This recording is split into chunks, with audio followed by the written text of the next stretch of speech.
Hello, I'm Sunny Williams. I'm up here on the International Space Station. So this is Node 2. This is a really cool module. Of course, most of these modules you'll see they have 4 sides, and they're put together. That way we could sort of work on a flat plane, either a wall, a floor, another wall, or the ceiling. But, you know, again, all you have to do is turn yourself and your reference changes. The reason I'm bringing that up is because this is where 4 out of 6 of us sleep. And so people always ask about sleeping in space. Do you lie down? Are you in a bed? Not really, because it doesn't matter. You don't really have the sensation of lying down. You just sit in your sleeping bag. So here's one sleep station right here. I'm going in right now. You can follow me if you want. So I'm inside.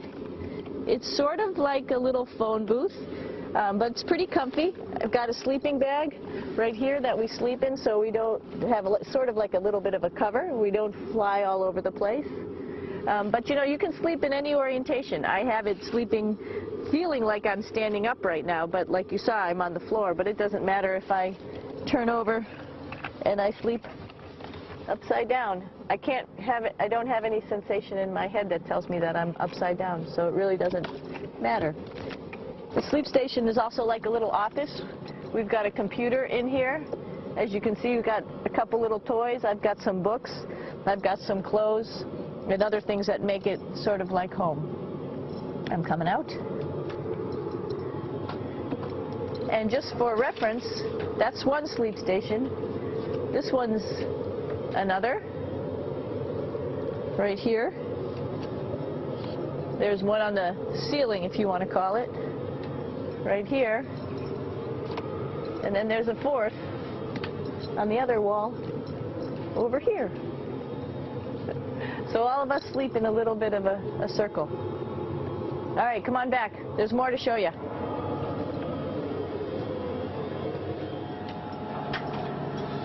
I know that there's some questions about how to use the bathroom and how do you actually live in space like normal, like at home. I mentioned real quickly about getting up in the morning and brushing your teeth and washing your face. Well, how do you do that?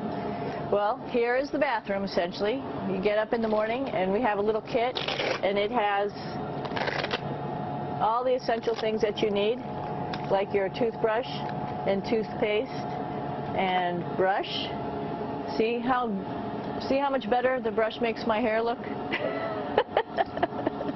I'm just joking. It still stands up straight. It doesn't matter where you are. It's always going to stand up straight while you're up in space. A lot of people ask about toothbrush and toothpaste.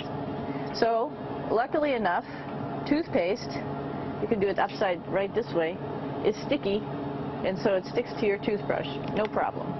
Another cool thing is that water sticks to your toothbrush too. If you can see it, I'll have some water come out. And water is pretty neat up in space. It'll stick to your toothbrush, and it will make a big bubble. And that's just by surface tension. And then you can drink it. So a lot of people ask about what do you do with the toothpaste after you brush your teeth.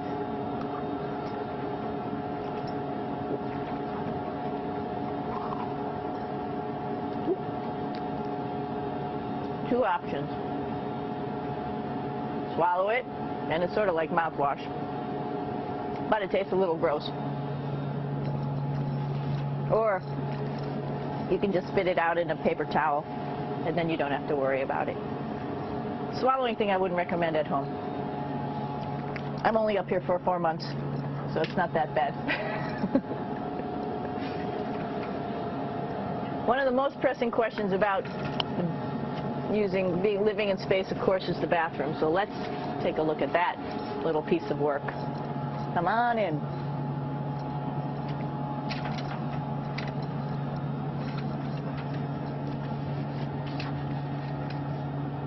Here we are at the throne. This is awesome. You might see the little You might have noticed the little moon on the outside.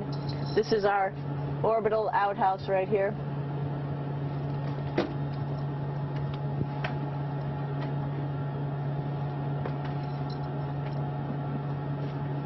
And of course, it serves for two functions.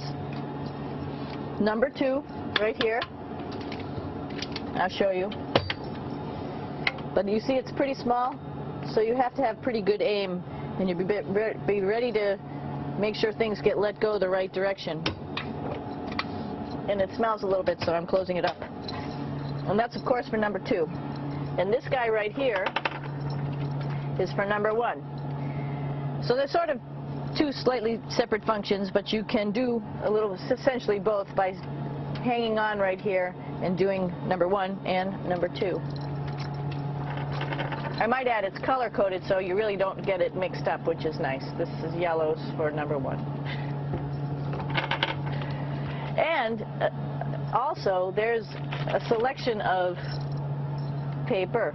People always ask about toilet paper. What do you do with toilet paper? What kind of toilet paper do you have?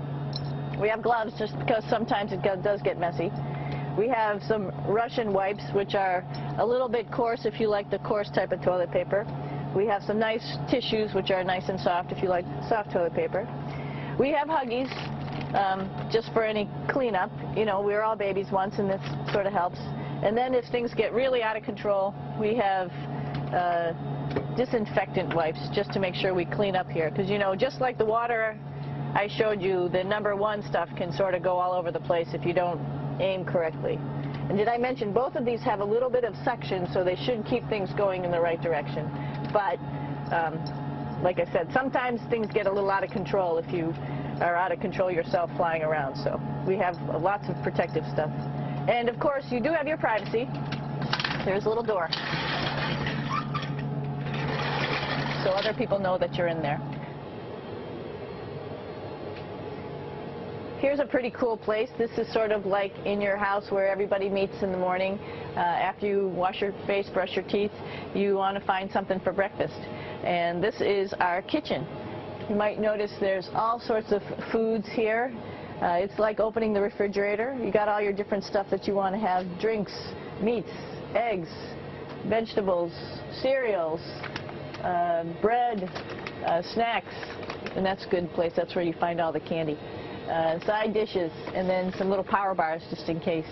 So we have all this type of food. Some of it is dehydrated, and so we have to hydrate it, fill it up with water. Some of it is all ready-made, and then all we have to do is heat it up. So something like this, I'm pulling out barbecued beef brisket. Pretty yummy. Not only is this food made in the U.S., but we also have food here from Japan. We've got Russian food. As you can see, all these red containers are filled with food that's from Russia. And then we get some of our specialty stuff, some things that we like, some of our favorite stuff that your family can send up.